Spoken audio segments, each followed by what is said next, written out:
कि अतीक अहमद, अशरफ या उनके एसोसिएट्स को कोई न्यायालय सज़ा नहीं देती है, कोई सिस्टम ऐसा नहीं बना है कि जो इनको सज़ा हो सकती। इनका डर भय इस कदर था कि डॉक्टर जो पोस्टमार्टम किए थे वो भी 3 गवाह जो है वो होस्टाइल हो गए थे। डर का आलम तो ये है, और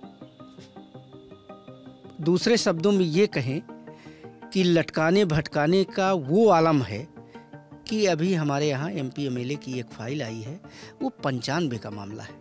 गनर की हत्या हो जाती, उनकी हत्या हो जाती है, तो ये सीधे सीधे जो है सरकार को चैलेंज है, सिस्टम को चैलेंज है। उनके वकीलों द्वारा जो है कहा गया कि कल्पना नहीं करेंगे कितना पाएंगे आप। अतीक अहमद का मामला दशकों तक कोर्ट में चलता रहा और अब जाकर पहला ऐसा मुकदमा है जिसमें उसको दोषी करार दिया गया। मेरे साथ सरकारी वकील सुशील वैद्य साहब हैं और साथ में तमाम वकील भी हैं। सर, सबसे पहले तो पूछूंगा, ये जो पहला फैसला आया है अतीक अहमद के लिए, बाकी फैसलों पे इसका क्या इम्पैक्ट होने वाला है?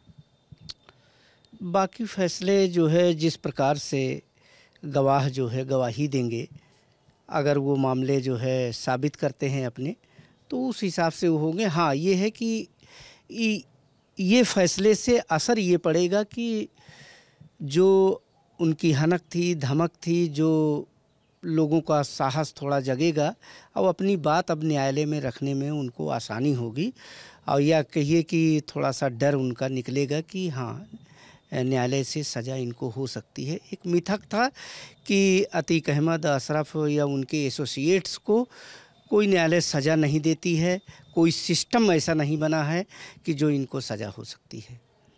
आप कितने साल से इस केस से जुड़े हुए हैं?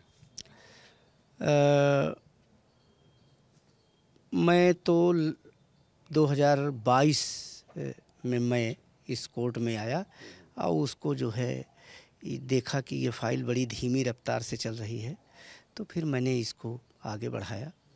तो ये जो फैसला आया है, इसमें कोर्ट ने क्या कुछ खास कहा है? कुछ ऐसी टिप्पणी, कोई ऐसा कोर्ट का वर्डिक्ट हो जो जिस पे फोकस करना आप चाहेंगे? कुछ ऐसी तल टिप्पणी कई बार होती है कोर्ट की। अभी तो खैर मैंने पूरा जजमेंट पढ़ा नहीं है, लेकिन ये प्रोसिक्यूशन की तरफ से जो है इस घटना में जो अतीक अहमद ने लैंड क्रूजर कार यूज की थी वो इनके ही बंगले से बरामद हुई थी। जब ये जो है घटना होने के बाद ये लगातार जो है फरार थे। आज भी आप नेट में सर्च करेंगे तो वो लैंड क्रूजर कार जो है इन्हीं के नाम, अतीक अहमद के नाम है। एक चैलेंजर गाड़ी थी, वो नहीं पकड़ में आई थी, लेकिन इससे साबित हुआ कि ये लैंड क्रूजर गाड़ी जिसमें ये बैठ करके आए थे, फांसी इमली पेड़ के पास जो है उमेश पाल का जो है अपहरण किए थे और उसको अपने चकिया निवास में ले गए, और लेने के बाद जो है वहाँ पर मारे पीटे, उसको करंट के झटके दिए, प्रताड़ित किए, जीवन मृत्यु का भय दिखाकर जो है दूसरे दिन 1/3/2006 को ले आए न्यायालय में, और स्वयं अपनी उपस्थिति में और अपने अपराधियों को जो इसमें अपराधी हैं उनकी उपस्थिति में बगल में खड़े होकर के उसका बयान कराया। इनके साथ ही 3 अन्य लोग जो है जो इनके खौफ से डर करके होस्टाइल हो गए थे। उसी दिन 4 लोगों की होस्टाइल बयान उसी न्यायालय में हुई थी। आश्चर्यजनक रूप से 2 तिथियों में 8 फैक्ट के गवाह जो है होस्टाइल हो गए। इनका डर भय इस कदर था कि डॉक्टर जो पोस्टमार्टम किए थे वो भी 3 गवाह जो है वो होस्टाइल हो गए थे। कुल मिला के 13 गवाह जो प्रस्तुत हुए अभियोजन की तरफ से उस समय। राजू पाल मर्डर केस की बात मैं कर रहा हूँ, चूँकि राजू पाल मर्डर केस के ही चश्मदीद साक्षी थे। तो राजू पाल मर्डर केस में ये उमेश पाल चश्मदीद साक्षी थे, तो उसमें लगभग 13 गवाह जो है परीक्षित हो गए थे और जो होस्टाइल थे। 13 गवाह थे और 13 के 13 हो गए? नहीं, 13 गवाह होस्टाइल हो गए थे। कुल गवाह जो है 15-16 थे, जिसमें जो है केवल बची थी पूजा पाल और उनकी सास बची थी, और वो बेचारी जो है यहाँ से लेके हाई कोर्ट, सुप्रीम कोर्ट हर जगह दौड़ रही थी, और उसे मालूम था कि मेरे गवाह जो है ज़बरदस्ती जीवन मृत्यु का भय दिखा करके जो है होस्टाइल किए जा रहे हैं। तमाम प्रयास वो हाई कोर्ट में कर रही थी, सुप्रीम कोर्ट में कर रही थी। ये करते करते लगभग 2016 का समय आ गया था। और उस समय उमेश पाल की गवाही जो है ये अपहरण केस में शुरू हो गई थी। उमेश पाल कंटेस्टेड गवाह थे। उमेश पाल से सीबीआई वालों ने, जो डिप्टी एसपी जो थे अमित कुमार, उन्होंने पूछताछ भी किया था। पता नहीं किस कारण से वो अपनी केस डायरी में इस पूछताछ को अंकित नहीं किया। हाँ, और इस चश्मदीद साक्षी को, जो बढ़िया गवाह था, तगड़ा गवाह था, वो अपने सीबीआई जो चार्जशीट दाखिल किया उसमें गवाह नहीं बना। कौन से कारण थे, कौन से इशू थे, ये मेरी समझ से परे है। और उन्होंने एक काम और किया, इस केस की, अपहरण केस की उन्होंने विवेचना नहीं किया था, लेकिन डिफेंस की तरफ से वो गवाह बन करके आए थे। तमाम और ऐसे लोग आए थे जो जिनको नहीं आना चाहिए था। वो इस केस को डैमेज करने के लिए डिफेंस की तरफ से गवाह बन करके आए। कई बार हम लोग फिल्मों में देखते हैं कि वकील साहब लोग गवाहों को बैठाते हैं, समझाते हैं, उनका मनोबल बढ़ाते हैं कि भाई तुम जाना कोर्ट में, ऐसे ऐसे कहना, कोई तुमको परेशानी नहीं होगी। और जब अचानक वो गवाह कोर्ट में पहुंचता है, अपने बयान पलट देता है, तो कितना झटका लगता है आप लोगों को? झटका लगता है। हम लोग पहले टेस्ट करते हैं कि गवाह जो है होस्टाइल है, कि गवाह जो है कंटेस्ट करेगा, क्या करेगा। अगर ये लगता है कि ये गवाह जो है होस्टाइल है, तो फिर हम लोग ये तैयारी करते हैं कि इससे सारे वो क्वेश्चन पूछे जाएं, जिससे जो है कहीं ना कहीं वो चीज़ें निकल के आ जाए कि जो हम लोग जिसकी कोशिश में रहते हैं कि अभियोजन को हम साबित कर ले जाएं कि ये व्यक्ति झूठा है। इसमें ऐसा कोई वाकया याद हो आपको? किसमें? इस केस में? इस केस में हमने 2 गवाह प्रस्तुत किए थे और दोनों गवाह जो है कंटेस्टेड थे। एक गवाह था वो ओम प्रकाश सिंह बघेल था या कोई था, वो उधर मिल चुका था। हाँ, तो आप लोगों को पता नहीं चला? नहीं, हम लोगों को पता चल गया। हम लोगों ने उसको डिस्चार्ज कर दिया था कि ये मुलजिमों से मिल चुका है। कोई कभी ऐसा झटका नहीं लगा कि मतलब आप ये विश्वास कर लिए, मान लीजिए मैं केस की बात कर रहे हैं कि कई मैं ऐसे जनरल भी पूछ रहा हूँ, इस केस में भी स्पेसिफिकली अगर ऐसा होता है। एक गवाह को था, वो 302 का मामला था, उसके ब्रदर की हत्या हुई थी और उस केस में वो गवाह जब आया तो मैंने उसको सारी चीज़ समझाई। और वो उसके प्राइवेट अधिवक्ता भी थे और उन लोगों ने ये बताया कि ये कंटेस्टेड गवाह है, ये गवाही देगा, आप भी थोड़ा सा इसको चेक कर लीजिए। मैंने सारी चीज़ें जो है चेक की और वो बताता चला गया। अंत में जब उसकी गवाही शुरू हुई तो वो इधर उधर की बात करके लगभग 2.5-3 पेज जो है अपनी जो है मुख्य परीक्षा का बयान कराया और अंत में होस्टाइल हो गया। ये कह दिया कि मैंने घटना नहीं देखी है। शक लगता है जिसको ये समझा जाता है कि ये अभियोजन का मुख्य गवाह है, तगड़ा गवाह है, और वो अचानक जो है अपनी जो है स्ट्रेटजी जो है अभियोजन से या सरकारी वकील से न बताए, तो ये झटका थोड़ा सा लगता है। अच्छा, आप इस केस की अगर स्पेसिफिकली बात करें तो कितना डर था? जो लोग होस्टाइल हुए मजबूरी में ही हुए होंगे, या तो कुछ पाए हों? आलम तो ये था कि ये 44 साल में पहली बार अतीक अहमद को सज़ा हुई है। डर का आलम तो ये है, और दूसरे शब्दों में ये कहें कि लटकाने भटकाने का वो आलम है कि अभी हमारे यहाँ MP MLA की एक फ़ाइल आई है, वो 95 का मामला है। अब वो फाइल अभी आ रही है, अभी उसमें चार्ज बनेगा, फिर गवाही होगी। तो सिस्टम पूरा कहाँ से बिगड़ा है, कैसे बिगड़ा है, कितना बिगड़ा है, ये कैसे हम कहें कहाँ पर क्या है, कहाँ कहाँ झोल है। इन लोगों ने सिस्टम को पंगु बना दिया है। अतीक का ही मामला है 95 का? जी। अभी तक उसमें भी कुछ एक तरह से कार्रवाई नहीं शुरू हुई? अभी ये चूँकि 302 का मामला है, अभी आया है ये केस हमारे यहाँ, और उसमें तमाम जो है कागज़ वगैरह जो है नहीं है, और उसको रिकंस्ट्रक्शन हम लोग करेंगे और करने के बाद फिर इसको प्रोसीड करेंगे। तो मामला गंभीर है। हम लोग जो है उसकी लिखा पढ़ी करने जा रहे हैं कि कहाँ से कागज़ क्या हुआ है क्या नहीं है, और फिर उसको रिकंस्ट्रक्ट करके और फिर फाइल को आगे बढ़ाएंगे। तो ये गवाह लोग तो मिलते होंगे ना, अगर ये बयान पलट दिए उसके बाद आप लोग से मिलते होंगे तो कुछ तो बता देंगे कि क्यों पलट दिया अपना बयान, कभी बताया? हमारे लिए वो आदमी किसी काम का नहीं रहता है। जो मेरा गवाह हो करके हॉस्टाइल हो गया तो बाद में उसको कुछ कहने से या न कहने से कोई मतलब नहीं रहता है, वो मेरे काम का नहीं रह गया। पूछते नहीं है कि भाई क्या हुआ, पैसा वैसा ले लिए, डर गए, क्या हुआ? अब कोई न कोई कारण तो रहता है, वो पूछने का मतलब अपना समय व्यर्थ करना है, कोई मतलब नहीं रहता। उमेश पाल ने एक बार कहा था कि मैंने भी दबाव में बयान बदला था। उमेश पाल ने उस बात की एफआईआर कराई थी, अब कारण दिया था कि 28/2/2006 को राजू पाल मर्डर केस का चश्मदीद साक्षी होने के नाते जो है उसका जो अपहरण किया गया था उसका उसने 5/7/2007 को जो एफआईआर कराई थी उसमें सकारण एफआईआर कराई थी, मैं हॉस्टाइल क्यों हुआ था। तो वो भी इस केस के लिए एक बड़ा आधार बन गया, मतलब एक तरह से गवाहों को। वही केस ही था, केस अपहरण का ही था, अपहरण का ही थे, अपहरण का ही केस था। उमेश पाल जैसे 13 गवाह राजू पाल मर्डर केस में हॉस्टाइल हो चुके थे।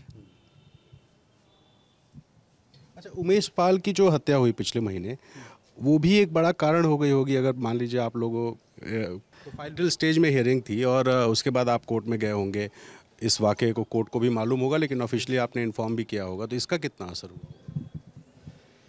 असर तो पड़ता ही है। वो ये इसी न्यायालय में इसी मुकदमे की अपनी पैरवी करने आते थे, बहस कराने के लिए आते थे, और इसी न्यायालय से जाते हुए जो है घर पहुंचते हुए हत्या हुई, तो ये तो था ही। और उन्होंने लगातार जो है शासन को चिट्ठी भेजते थे, चिट्ठी भेजा करते थे, उन्हें सुरक्षा गार्ड उपलब्ध थे। हाई कोर्ट ने ये समझा था, शासन ने समझा था कि इनको खतरा है, और खतरा होने के बावजूद 2 गनर दिए थे।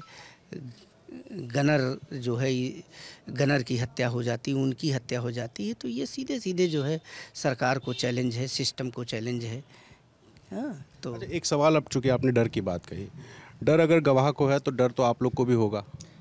बिल्कुल रहता है, डर रहता है, लगता है डर लगता है, लेकिन बस यही होता है कि अगर कोई नहीं आना चाहता है, कोई प्रोसीड नहीं करना चाहता है, तो किसी न किसी को तो करना पड़ेगा। किसी पुलिस वाले को अपनी भूमिका निभानी पड़ेगी, किसी बॉर्डर के सैनिक को अपनी भूमिका निभानी पड़ेगी। सबके अपने बाल बच्चे होते, लेकिन करना तो ही है। हमने जब इस केस के बारे में पढ़ रहे थे तो कुछ जजेस ने अपने आप को अलग कर लिया, कुछ वकीलों ने अलग कर लिया, गवाह ऑलरेडी हॉस्टाइल हो रहे थे। तो कोई चीज़ें हैं, हम हो या कोई हो, या तो उसको पार्टिसिपेट करना पड़ेगा, दूसरे शब्दों में कहें भाग ले या तो भाग लो, 2 ही चीज़ हो सकती है। अब ये चीज़ें बहुत दिन से चली आ रही है, तो चीज़ें बदली हैं। आप लोग को धमकी वमकी नहीं मिली? धमकी उमकी तो डायरेक्ट नहीं मिलती है, पथभ्रष्ट करने का प्रयास किया जाता है। कैसे हुआ था, कैसे पथभ्रष्ट करने की कोशिश समझना चाहता हूँ, कितना ऑफर होता होगा? कल्पना न कीजिए कि कितना मिलेगा, ऐसे कहा जाता है। कल्पना नहीं करेंगे क्या मिलेगा। सर, हमारे लिए तो 1 लाख 2 लाख भी बहुत है, तो मैं फिर तो वैसे ही पूछूंगा आपसे कि 1 करोड़ 2 करोड़ कुछ नहीं, ऐसा नहीं। उनके वकीलों द्वारा जो है कहा गया कि कल्पना नहीं करेंगे कितना पाएंगे आप। तो हमने कहा कि हम नमक रोटी के में जीने वाले लोग हैं, हमें भौतिक चीज़ों से बहुत लगाव नहीं है। तो हो गया, बात ख़त्म हो गई, हम उनके काम के नहीं रह गए। और जब अभियोजन की कार्रवाई होती थी, जब कोर्ट कार्रवाई होती थी, प्रेशर बनाने की कोशिश होती थी। 60 से 70 वकील जो नहीं इस मुकदमे में रहते थे, जिनका वकालतनामा भी नहीं रहता था, वो अचानक प्रकट हो जाते थे। गवाह को प्रेशराइज, मतलब इतना हल्ला गुल्ला इतना ज़्यादा वो करते थे। अन्य मुकदमों की भी बात करते हैं, चूँकि MP MLA हैं, तो MP MLA कोर्ट है, तो उनके तमाम मुकदमे चल रहे हैं। तो उस गवाह को इतना ज़्यादा वो कर देते हैं कि वो गवाह क्या बोलना चाहता है थोड़ा सा डिस्टर्ब हो जाए, परेशान हो जाए, तो वो भी हम लोग झेलते हैं, तमाम चीज़ें वो करते हैं। चूँकि यहीं के वकील होते हैं, वही वकील होते हैं जो हम लोगों से मिलते जुलते रहते हैं, लेकिन उनका रूप बदला होता है जब उनकी तरफ से आते हैं। यहाँ प्रतिद्वंदी हो जाते हैं, वैसे भाई होते हैं। हाँ। अच्छा, मैं जो दबाव होता है, ये अपराधियों का केस चूँकि आमतौर पर कई बार देखा जाता है कि वकील लोग ले भी लेते हैं, उसके बाद मजबूती से कई बार नहीं लड़ पाते हैं। इस केस को सरकारी वकील कहें या फिर उमेश पाल और पूजा पाल के जो वकील हैं, उन लोगों ने कितनी मजबूती से रखा फिर, क्योंकि 16-17 साल लग गए सर फैसला आने में। देखिए 2007 की एफआईआर है। 2007 के बाद जो है 9 में सेशन कोर्ट में ये मामला आया। अभियुक्त जो है जब जानता है कि कंटेस्टेड गवाह है तो उसको जो है गवाही न हो, सज़ा न हो, सज़ा को टालने के लिए तमाम प्रयत्न करता है और वो प्रोसीडिंग में ना आ पावे तो 9 में ये सत्र न्यायालय भेजी गई। ये फाइल जो है लोअर कोर्ट से सारे लोगों की जो है जमानत वमानत करके 207 का कंप्लायंस करने के बाद जो है इस सेशन न्यायालय में, किसका है रिसीव कर लो, सेशन न्यायालय में भेजी जाती है। 2012 में चार्ज बना ये। 2012 में चार्ज बना। उसके बाद जो है चार्ज बनने के बाद जो है, चूँकि इतने बड़े गैंगस्टर का मामला था, चले जाओ, इतने बड़े गैंगस्टर का मामला था और ये चीज़ें थी, वो बार बार सुरक्षा मांग रहा था। सुरक्षा उसको मिल नहीं रही थी, ना शासन से मिल रही थी, ना हाई कोर्ट जो है त्वरित कर सकता है, सारी चीज़ों में टाइम लगता है।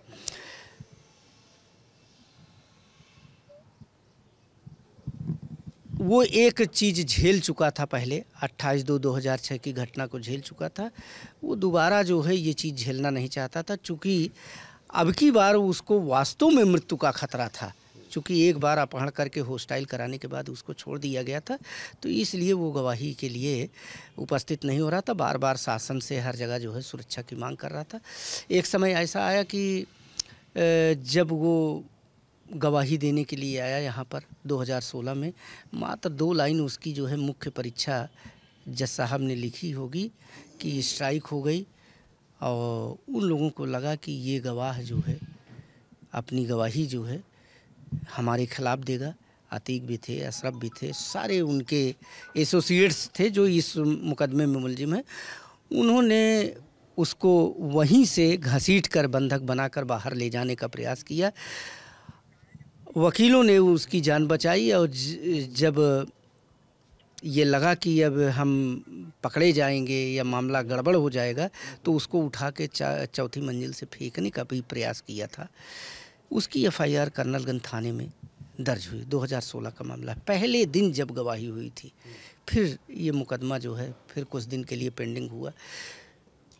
तमाम तरह की धमकी दी जाती थी कि मृत्यु निश्चित है तुम्हारी, और नहीं तो तुमको फर्जी मुकदमे में फंसा देंगे, ये इस तरह के मुकदमे में फंसाएंगे कि तुम्हें उससे जो है आजीवन कारावास या मृत्युदंड मिल जाएगा।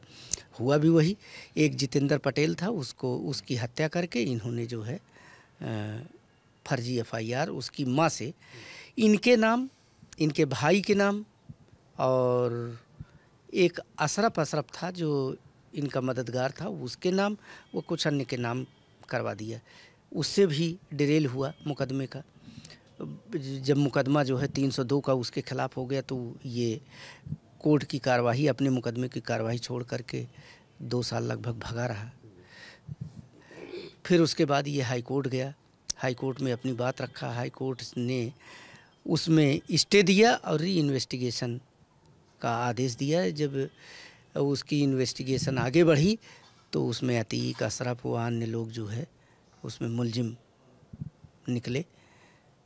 उसमें इनका एक था तोता, क्या नाम, जुल्फ़िकार उर्फ तोता, वो था, और अतीक हैं, अशरफ हैं, और भी लोग जो हैं उसमें मुलजिम बने।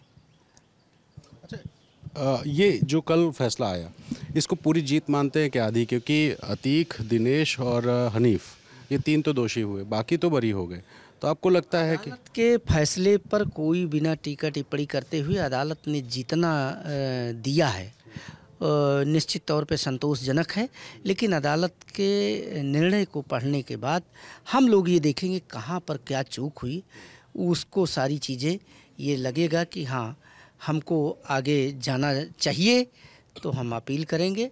इसमें सज़ा बढ़ाने के बिंदु पर भी अपील करेंगे और जो मुलजिम छूटे हुए हैं उस पर भी अपील करेंगे। कल जब अतीक साबरमती जा रहा था जेल, तो रिपोर्टर्स ने रास्ते में कोशिश की पूछने की, तो उसने कहा कि फैसला गलत है और हम हाई कोर्ट में अपील करेंगे। कोई जो है अभियुक्त ये नहीं कहता है कि जज साहब ने जो फैसला सुनाया है वो सही सुनाया है। हाँ, उसके मुताबिक अगर फैसला होता है, उसे दोष मुक्त होता है, तो वो कहता है ठीक है।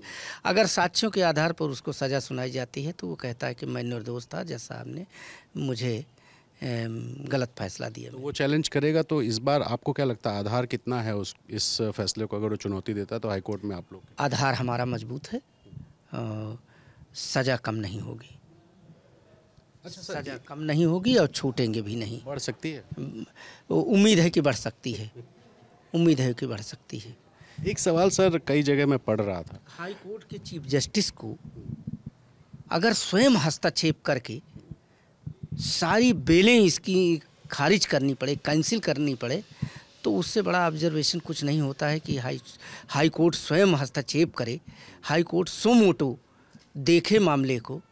तो इससे बड़ी बात कुछ होती नहीं है कि ये व्यक्ति जो है बेल ले करके और जेल से देवरिया कांड करे, जेल से और सारे कांड करे, और जब बाहर रहे तब समाज त्रस्त रहे, जब अंदर रहे तब समाज त्रस्त रहे। तो ये चीज़ें संज्ञान में है हाई कोर्ट के। पर्टिकुलर इस केस में भी तमाम साक्ष्य हैं जो इनके खिलाफ मील का पत्थर साबित होंगे। अच्छा, अतीक अहमद की बॉडी लैंग्वेज को लेकर तमाम खबरें छपी हैं। कोई बोल रहा है वो रो रहा है, कोई बोल रहा है वो बिल्कुल बेहोश सा हो गया था जजमेंट आने के बाद। किस तरह की बॉडी लैंग्वेज थी कल कोर्ट में उसकी? सज़ा सुनने के बाद जो है तो मायूस तो था। मायूस तो सब होंगे, मतलब क्या रोने जैसा हो गया था कुछ? मैं देखा नहीं, लेकिन लोगों ने ये बताया कि आँख से आंसू निकल आए, ऐसा लोगों ने बताया। और रोने होने की आवाज़ तो मैंने नहीं सुनी, चूँकि मैं अपने काम में व्यस्त था। भाई तो खुश हो गया होगा, कम से कम वो बरी हो। भाई खुश हो गए, उसके एसोसिएट्स खुश हो गए, ये सब। अच्छा, आपके साथ तमाम सारे लोग हैं। कल मैंने देखा कि वकीलों ने खूब नारेबाजी भी की और धक्का मुक्की भी करने की कोशिश की, गालियाँ भी दी। तो आप लोग भी उसमें से कोई भीड़ में थे क्या? कोई नहीं था, कोई नहीं था, इसमें कोई नहीं था। हम लोग अंदर थे, अब क्या हो रहा था बाहर वो नहीं जानकारी है। कोर्ट का कुछ और रोचक वाकया अगर आपको याद हो इस मुकदमे से जुड़ा हुआ, कोई ऐसा वाकया मतलब जो आपको लगे कि ये बहुत ख़ास था? कोई हॉस्टाइल हो गया हो, किसी ने कुछ ऐसा बयान दे दिया हो, या अचानक आपको कुछ ऐसा प्रूफ मिल गया हो, या उमेश पाल की हत्या के दिन ही अगर आपको कुछ बड़ा कुछ दिखाई दिया हो? नहीं, रोचक ये था कि इन्होंने जो है 51 अपनी तरफ से गवाह प्रस्तुत किए। हमारे 8 गवाह की तुलना में इन्होंने 51 गवाह प्रस्तुत किए, और गवाह जो है अशरफ की तरफ से प्रस्तुत हुए, अतीक की तरफ से प्रस्तुत, सब लोगों ने अपने अपने प्रस्तुत किए।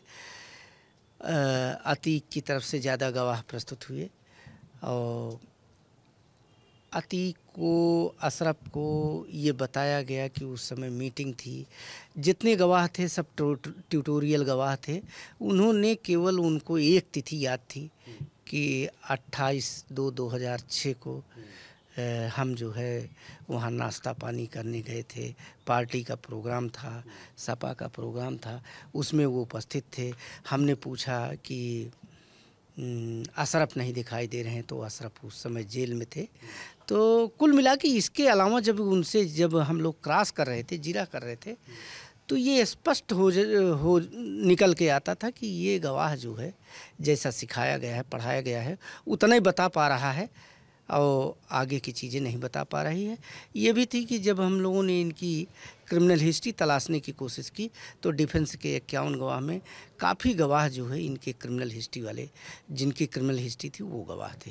बहुत शुक्रिया सर, आपने बहुत तफसील से सब कुछ बताया। तो वकील साहब को आप सुन रहे थे, सरकारी वकील हैं और वकीलों को भी डराने की, प्रलोभन देने की कोशिश हुई। गवाहों को तो ज़ाहिर तौर पर धमकाया डराया गया, लेकिन उसके बावजूद 1979 में पहला मुकदमा दर्ज हुआ और अब जाकर 2023 में किसी एक मामले में फ़ैसला आया है और तमाम जो 100 से ज़्यादा मुकदमे अतीक के ख़िलाफ़ दर्ज हैं। उम्मीद है अब जल्दी जल्दी मुकदमों का फ़ैसला आएगा और जिस तरीके से वो एक मामले में उम्र कैद हुई है, तमाम और मामले हैं उसमें भी फ़ैसले का इंतज़ार है। तो अतीक मामले में वकील साहब ने बहुत खुल कर के सारी चीज़ें बताई और हम कुछ और ऐसे लोगों से मिलेंगे जो इस केस से जुड़े हुए हैं और जानने की कोशिश करेंगे कि आखिर अतीक का डर कितना था और अब जो अपने ही शहर में आकर गालियां भी सुनता है, धमकी भी सुनता है और रुआंसा भी होता है फ़ैसला सुनकर, उसका अतीत क्या है। फ़िलहाल मैं और जेरी चलते हैं, कुछ और लोगों से मिलेंगे। देखते रहिए ललन टॉप।